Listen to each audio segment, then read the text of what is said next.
People need to know the truth. We are witnessing the greatest organized crime in history, to the tune of trillions of dollars. The biopharmaceutical complex is using censorship, propaganda, and manipulation to keep people living in fear. But what we need now is courage.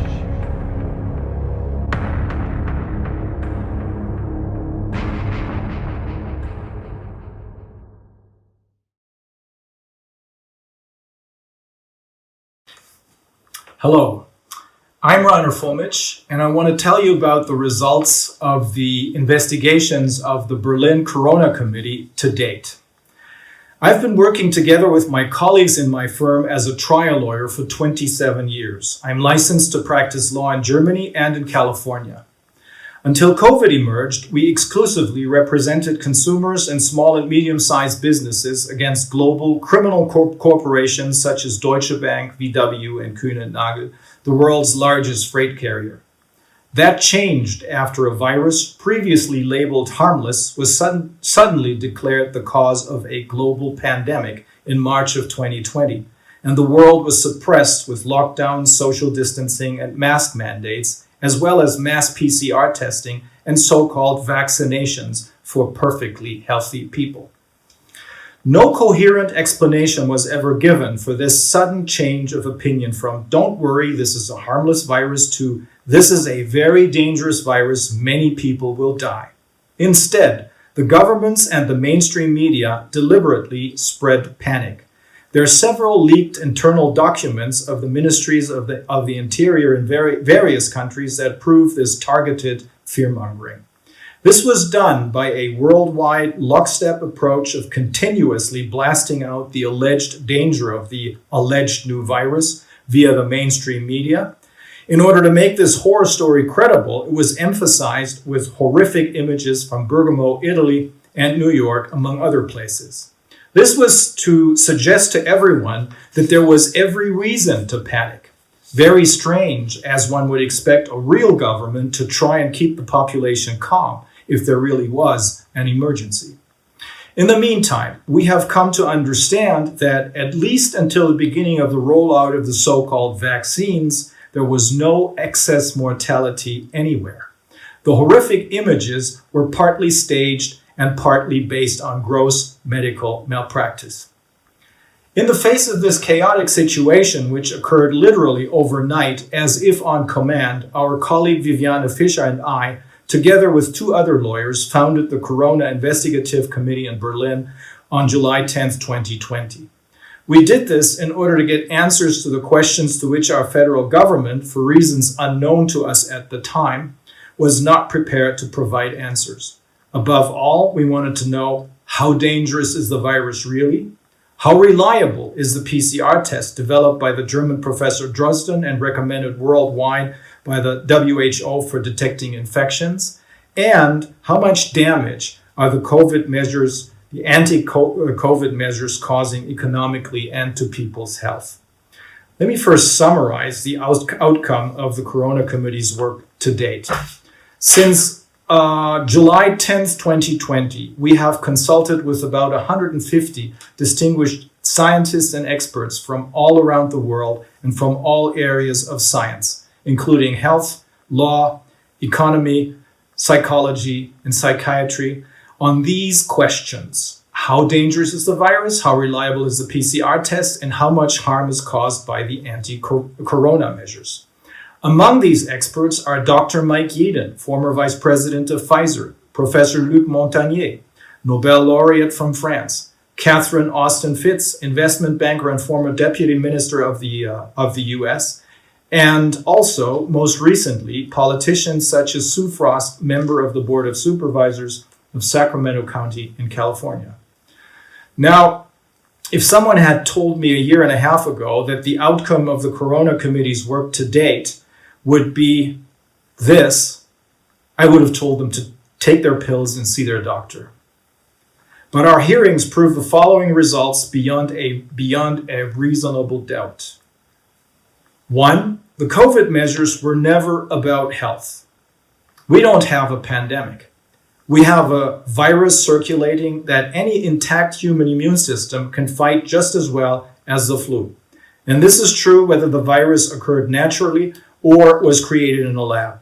Apart from that, there are very good alternative methods of treatment to prevent or treat this disease, such as vitamin C and D, zinc, possibly ivermectin, and others.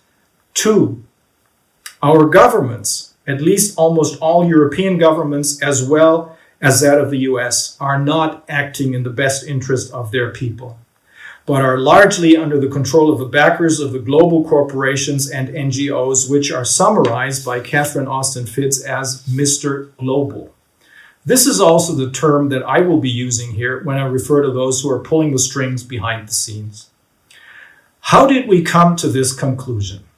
Well, before COVID, each of us had their own sometimes strange encounters which made us wonder if something isn't quite right, but we couldn't really put our fingers on what it was exactly. Long before COVID came on the scene, my colleagues in my firm and I had a clear sense in our work time and again that something was wrong in the German courts of law.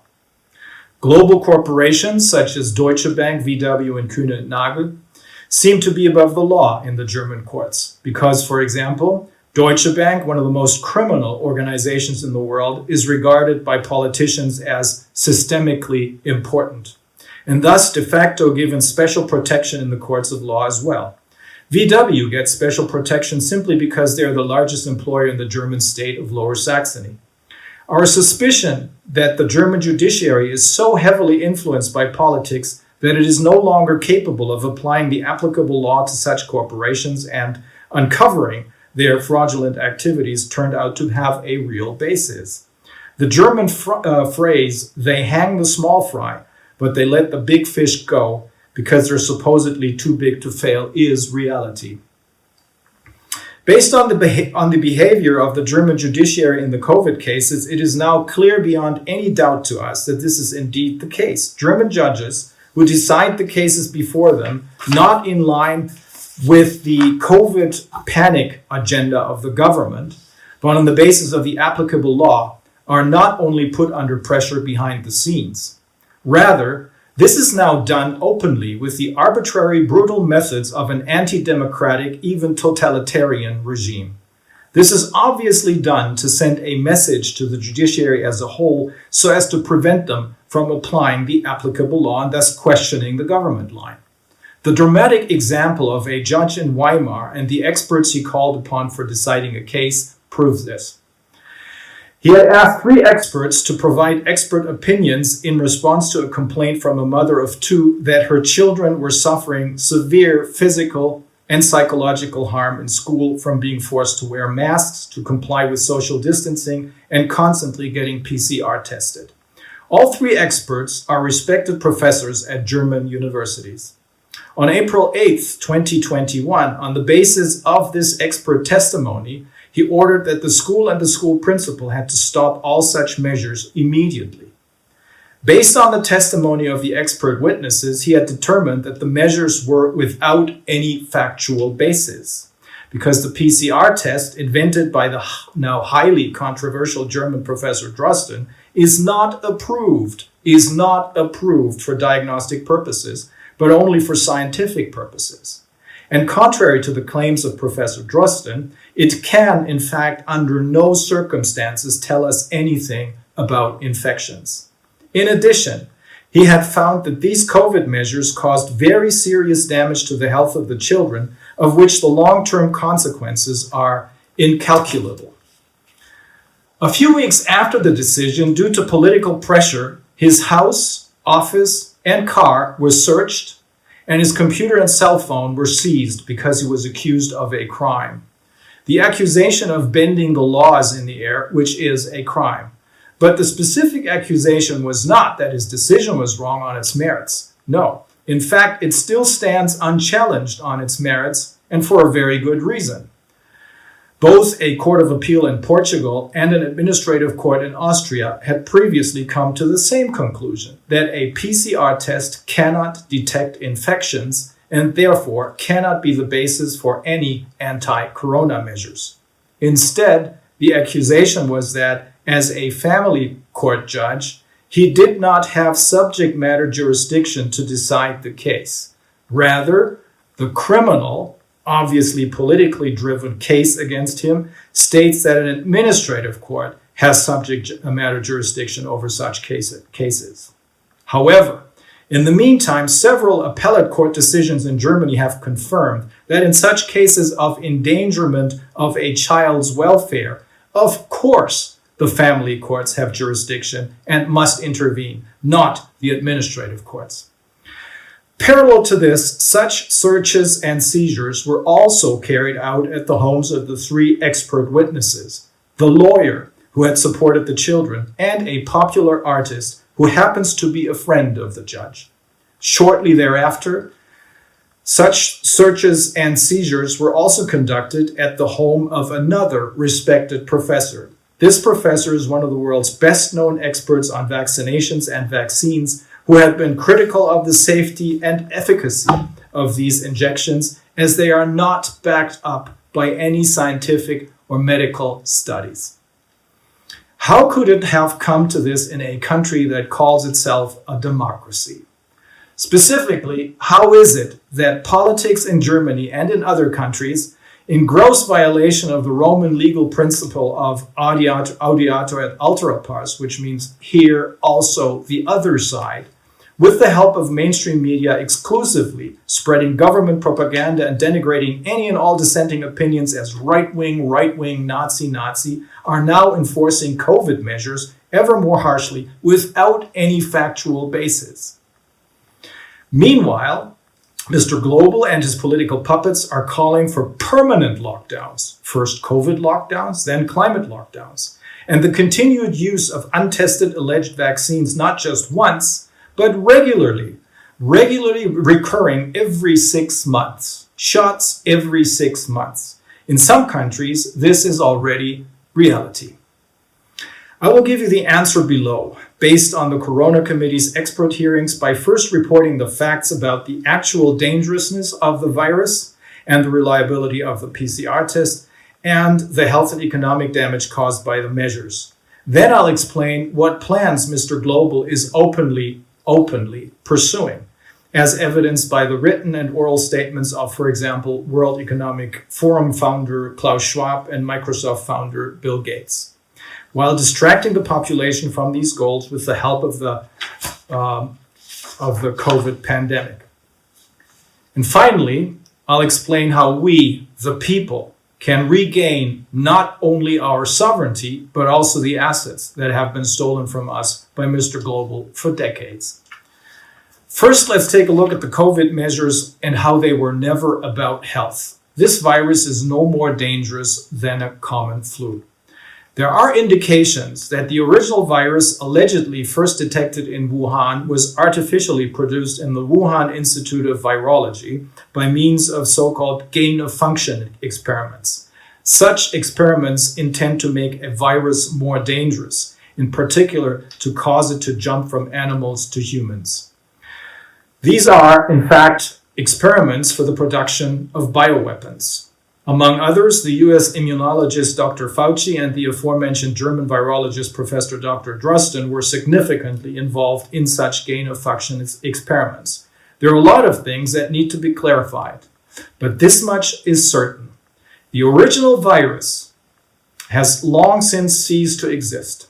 Rather, as with every flu virus, various variants, mutations, have been documented that may spread more quickly, but are far less dangerous than the original virus. And it doesn't make a difference if it was artificial or natural. In addition, however, there are considerable doubts that the virus was ever isolated in a scientifically correct manner.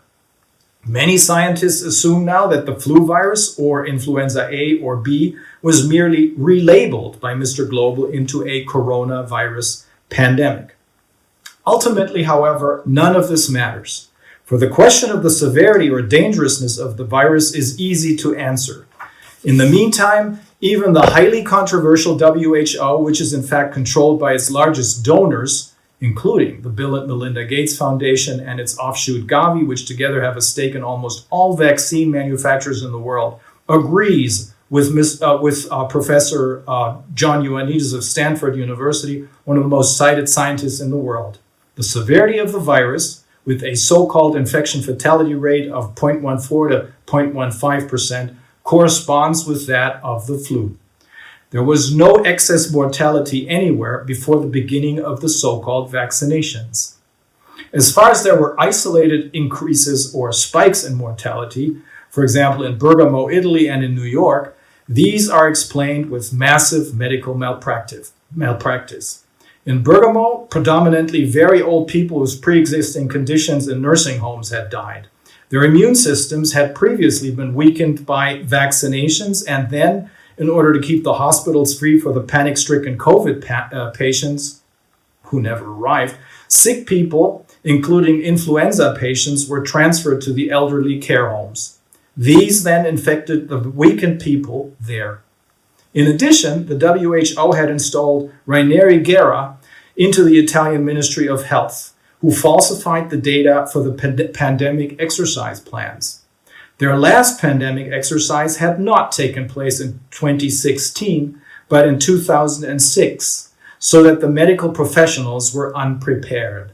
In the meantime, he is not working at the Ministry of Health anymore, but the Italian Public Prosecutor's Office is investigating him. In New York, as every year during flu season, some, but by no means all hospitals were overcrowded. On the hospital ship Comfort, with 1,000 beds available, no more than 20 to 40 beds were ever occupied. In New York, it also affected predominantly older people with pre-existing morbidities. Without the panic messages in the media, many people who would have stayed at home and cured themselves under the correct assumption that they were ill with a flu or flu-like illness stormed some of the hospitals and fell victim to either hospital germs or massive medical malpractice by, for example, intubation instead of receiving oxygen with oxygen masks, or far too high dosages of hydroxychloroquine, or being treated with dangerous medications such as remdesivir. Of course, respiratory illnesses, including this one, which is now called COVID-19, are, like the flu, dangerous diseases. And of course, COVID-19, just like the seasonal flu, has individual severe courses of illness and also deaths. Typically, however, the immune system intercepts the virus and especially the highly toxic spike protein in the mouth and nose. It only becomes dangerous when the immune system is bypassed and the, mind you, highly toxic spike protein, but also other ingredients such as mRNA and lipids and other nanoparticles are injected directly into the body. In any case, as post-mortem examinations carried out in Germany have shown in the meantime, the people who allegedly died with or from COVID before the start of the vaccinations, with few exceptions, had all passed the average human life expectancy and or suffered from other serious pre-existing diseases. Virtually none of the people who allegedly died of COVID had actually died from COVID. 96% of the people who allegedly died of COVID in New York and Bergamo, and 85% of those in Sweden had died from completely different diseases. How was the corona pandemic invented? What was behind this? Based in part on the testimony of two former WHO employees and advisors, but also on the testimony of historians and investigative journalists as well as scientists, we can now trace the following chronology. Concrete planning for the corona pandemic has been going on for at least 10 years, and this is verifiable. The corona pandemic has been a concretely planned pandemic by Mr. Global for at least 10 years. Previously, in 2009, an attempt by Mr. Global to turn the swine flu into a pandemic failed literally at the very last second. In particular, because the German lung specialist, Dr. Wolfgang Wodak, who at the time had political power as a member of the German Bundestag and the European Council, had exposed that pandemic as a mild flu. Back then, the WHO had unexpectedly changed the definition of a pandemic overnight, so that today any flu can be declared a pandemic. Until then, a pandemic was considered to be a worldwide disease with many severe illnesses and many deaths. And suddenly it was supposed to be simply a worldwide disease event without the need for many severe illnesses and many deaths. Due to this completely surprising and never explained change in definition, it was possible for the WHO, which is closely intertwined with the global pharmaceutical industry, to declare the swine flu a pandemic in 2009. The consequence of this was that expensive vaccines were produced and sold worldwide on the basis of contracts that have been kept secret to this day. These vaccines not only proved to be completely unnecessary because, contrary to all the horrific announcements from the pharmaceutical industry and universities close to it, millions of deaths were allegedly going to happen worldwide if vaccination wasn't carried out. The swine flu ultimately turned out to be a mild flu. Furthermore, the vaccines led to serious health problems. Around 1,300 children in Europe, especially in the Scandinavian countries, became incurably ill with narcolepsy and are now permanently disabled. Long before the current corona pandemic, dozens of patents on the coronavirus, including the spike protein, and also on the so-called vaccines, had already been registered. Even before the outbreak of the alleged corona pandemic, American scientists were explicitly advertising investments in corona vaccines to potential investors. In October of 2019, before the corona pandemic rolled out in March 2020 with lockdowns, social distancing, mask mandates, and finally the so-called vaccines, a final exercise took place in New York under the title Event 201. The Bill and Melinda Gates Foundation, the World Economic Forum, and the Johns Hopkins Center for Health Security were involved. Shortly thereafter, an outbreak of what is now known as COVID-19 allegedly occurred for the first time in Wuhan, China, due to an allegedly novel coronavirus. A short time later, however, the excitement died down in China and the alleged novel disease had been brought under control. Mr. Global, however, used the Wuhan incident as a springboard, so to speak, to set in motion his long-planned corona pandemic. The staging of the pandemic with the help of the Drosten PCR test. This is the centerpiece. While all politicians and physicians worldwide, among them also the virologist Professor Drosten, as well as the mainstream media, were still reassuring the citizens and explaining that the virus from China would, just like a mild flu wave, not be noticed by the vast majority of the people, that no special measures needed to be taken, in particular that masks were completely unnecessary and pointless, Professor Dr. Drosten, whose academic background is now highly doubtful, invented a PCR test with which COVID-19 infections could allegedly be detected. This was at the beginning of January of 2020, while he was telling everyone that there was nothing to worry about. In two papers, the contents of which were disseminated worldwide by the WHO, he made two false claims, deliberately false, as has since been established. Two false claims that were crucial to the pandemic. First, he claimed that there are asymptomatic infections. That is, that everyone should be afraid of every perfectly healthy person showing no symptoms because he or she could be infected with COVID-19 and be potentially dangerous, contagious. Secondly, he claimed his PCR test, as the gold standard, could detect concrete contagious infections with COVID-19. Now, asymptomatic infections with respiratory viruses such as influenza or corona do not exist. As most recently proven by a study conducted with 10 million subjects in Wuhan in late 2020, and as Drosten also knew when he published this. And the PCR test invented by Nobel Prize winner Kary Mullis is neither approved nor suitable for diagnostic purposes.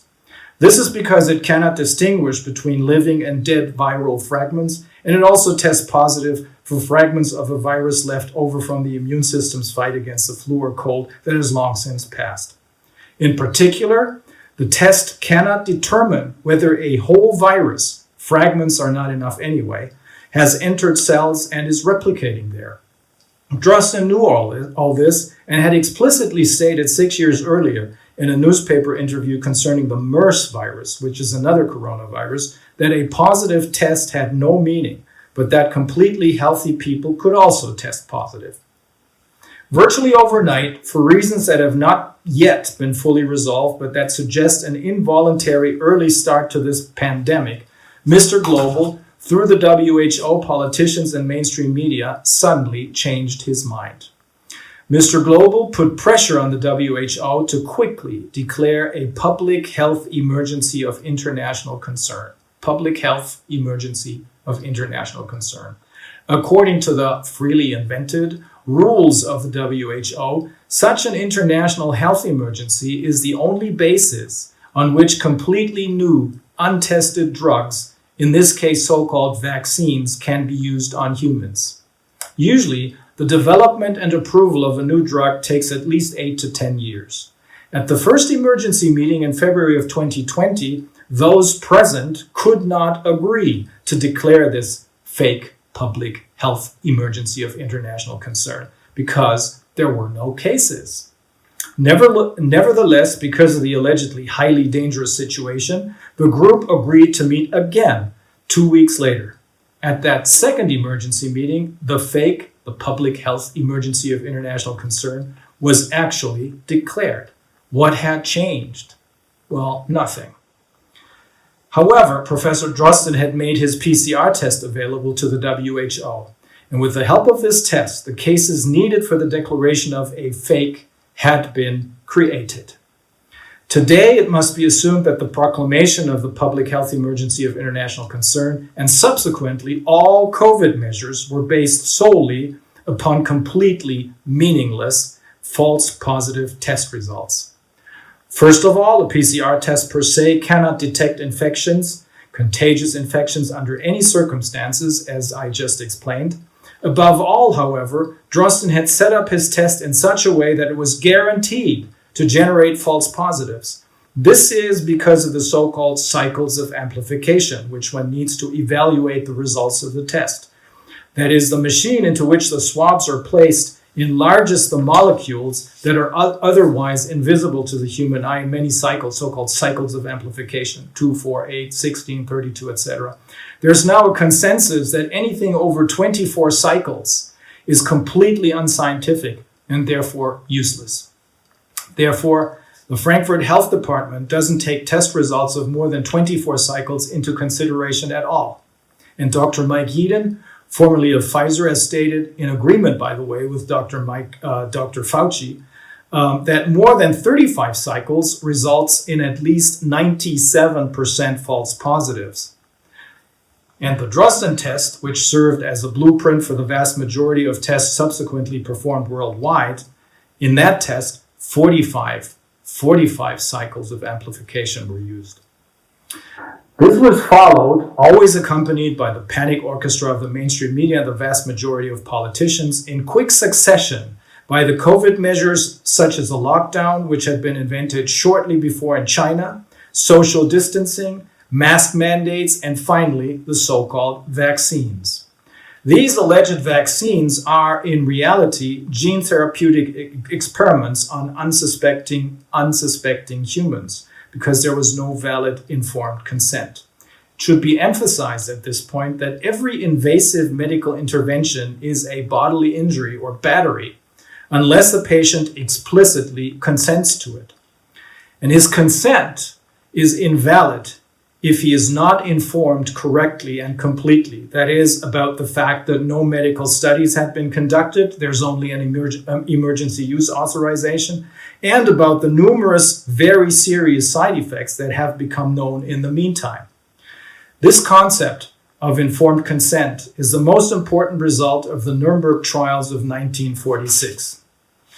However, it was precisely these injections, designated by way of deception as vaccines, with substances that had not previously been tested in scientific studies for their safety and efficacy, that had been Mr. Global's goal from the very beginning. The subsequent steps ordered after the proclamation of the fake, lockdown, social distancing, compulsory masking, served only to make the population believe in a danger that didn't exist, to unsettle and disorient them, and thus make them so compliant that they would finally consent to the so-called vaccines as the only means of obtaining protection or immunity against the disease. There is no reason for the use of these vaccines. This is because, as stated above, there is no COVID pandemic at all, only a PCR test pandemic. Apart from that, there are highly effective and completely harmless alternative preventive and curative treatments as outlined above. Even worse, the vaccines are completely ineffective, as the example of Israel shows particularly dramatically. There, 86% of the people treated in hospitals for COVID are double vaccinated. And the vaccines are highly dangerous.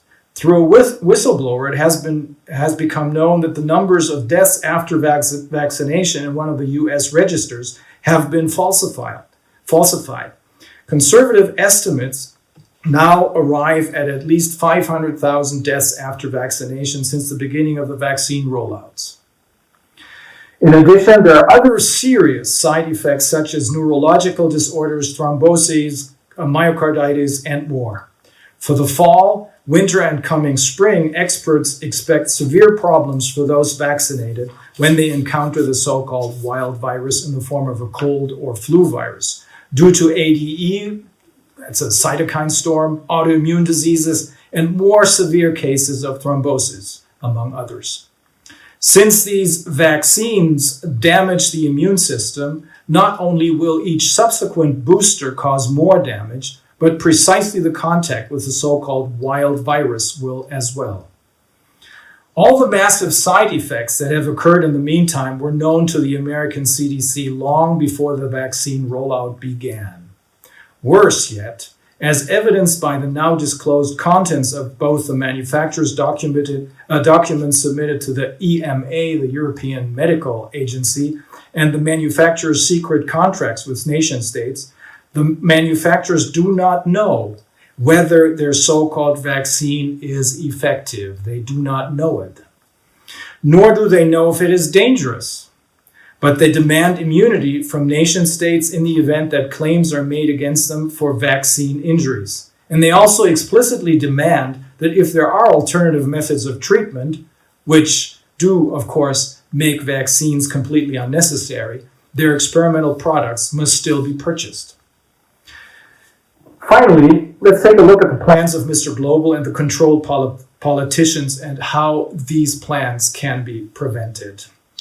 Amazingly, anyone can read what Mr. Global and his puppets, such as Klaus Schwab, the founder of the World Economic Forum, or Bill Gates, the Microsoft founder and world's largest vaccine investor, are up to. It is all out in the open.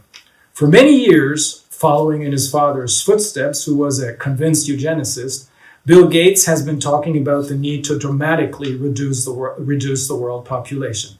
For years, he has been in the headlines again and again for using alleged vaccines in Africa and India, which in reality led to the sterilization of women and girls. Klaus Schwab goes in the same direction and spells this out, for example, in his book, The Great Reset, and demands beyond that, supported by the current Pope, by the way, a world government under the UN, which has, in the meantime, been brought under control by the WEF.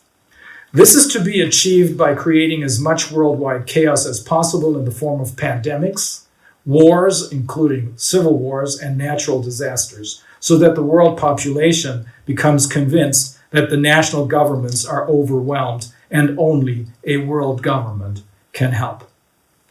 At the same time, Schwab calls for the shifting of all wealth to Mr. Global so that in 2030, no one, except, of course, Mr. Global, will still own anything, but will supposedly be happy with that. In addition, and this is the central building block in Mr. Global's strategy, cash is to be abolished and replaced by a digital currency. This will be allocated to or taken away from every person in the world, who can then also be found anywhere at any time by various tracking systems. This is to be done by a single central world bank. Quite obviously, therefore, this is in particular the opinion of the psychologists and psychiatrists whom the Corona Committee has heard. When it comes to Mr. Global and his puppets, we're dealing with psychopaths and sociopaths. And here's another important piece of information. Through the WEF, initiated by Klaus Schwab in 1971, Mr. Global has been training his own puppets since 1992 through the Young Global Leaders Program. Angela Merkel and Bill Gates were among the first class to graduate, the class of 1992. Even a large number of current leaders, politicians, predominantly weak personalities with, however, mostly well-trained rhetorical skills, also come from this program, including Macron in France, Kurz in Austria, Justin Trudeau in Canada, Jacinda Ardern in New Zealand, but also the German Health Minister Jens Spahn and the EU Commission head Ursula von der Leyen. Against this background, which increasingly more people are recognizing, very large legal disputes have been set in motion or are now being set in motion in India, in South Africa, in the US, in Canada, and in France, among others. Their goal is to hold those who are responsible for this pandemic accountable under both civil and criminal law. This also includes that the assets that have been taken away from the world's population by Mr. Global and the global corporations and NGOs controlled by him, not only since COVID, but already for decades, are returned. In those cases where there are no clear criminal actions, but where instead contracts are the basis for damages, these should all be void. In particular, Anglo-American law, with its powerful tools of class action, pretrial discovery, and of course, punitive damages in the event that willful intentional infliction of damage can be shown, provides the tools for very effective justice. In Portugal, Austria, and Germany, excellently written court decisions have stated that the completely unsuitable Drosten PCR test cannot be a basis for any COVID measures. The Berlin Corona Committee already now has extremely incriminating evidence proving that this corona pandemic never had anything to do with health. Rather, Mr. Global's actions are aimed solely at these goals: destruction of regional economies to make the population dependent on Mr. Global's global supply chains, shifting the wealth of the world's population from the bottom to the top, to the super rich, to Mr. Global, population reduction, you can call it genocide, as well as Mr. Global gaining total control over the remaining population, and the installation of a world government under the UN, which is now under control of the World Economic Forum. We are dealing, this must be stressed once again, with megalomaniac psychopaths and sociopaths, which must be stopped and in fact should have been stopped a very long time ago. But now the time has come.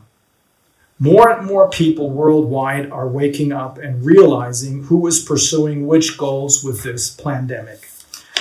Even if the mainstream media is hiding it, hundreds of thousands of people are taking to the streets all over the world, including in London, England, Berlin, Germany, but also in Australia, Brazil, etc. More and more politicians and lawyers, medical doctors, as well as public service employees, even police officers, refuse to participate in these crimes against humanity.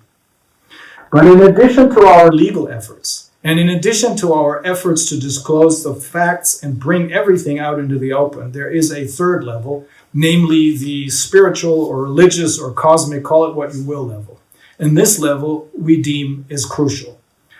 We can see this in a story a German doctor told us very recently at the Corona Committee. He wanted to draw money at an ATM and went into the lobby of a bank. There stood an elderly woman wearing a mask, who fearfully backed away from him because he was not wearing a mask. She said he had to wear a mask because otherwise she was afraid of infecting herself and then her husband. The doctor told her, no, she shouldn't be afraid. And then he went up to her, took off her mask and hugged her. The woman began to cry and said that no one had held her for more than a year. That's what this is all about. Humanity versus inhumanity. We are human. We can laugh, cry, sing, dance, and hug. The other side, Mr. Global and his puppets, can't do that. They can only fake feelings and have no empathy at all. This is because the other side has no access to the spiritual side. The US Constitution starts with the words, "We the people." And when the wall came down between East and West Berlin 33 years ago, it was the East German people chanting, "We are the people," that brought it down. Mr. Global's house of cards will come crashing down the very same way. Without any doubt in my mind, Mr. Global and his puppets will lose this war of good against evil. They will lose their insane war against life and creation itself. There is no other way. We, the people, are waking up. They don't need celebrating, they need calling out. They need exposing for what they're doing. But you don't have a choice. People act like you have a choice. Normalcy only returns when we've largely vaccinated the entire global population. No, I will not cooperate with our own enslavement, and there are billions of us and a handful of you.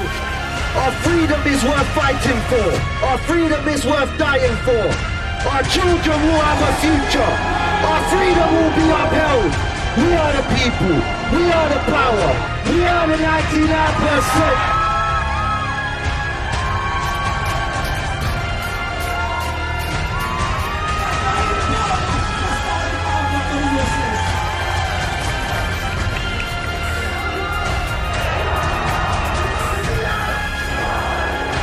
The sleeping lion is stirring, it's starting to wake. And when that lion roars, checkmate. Love ya.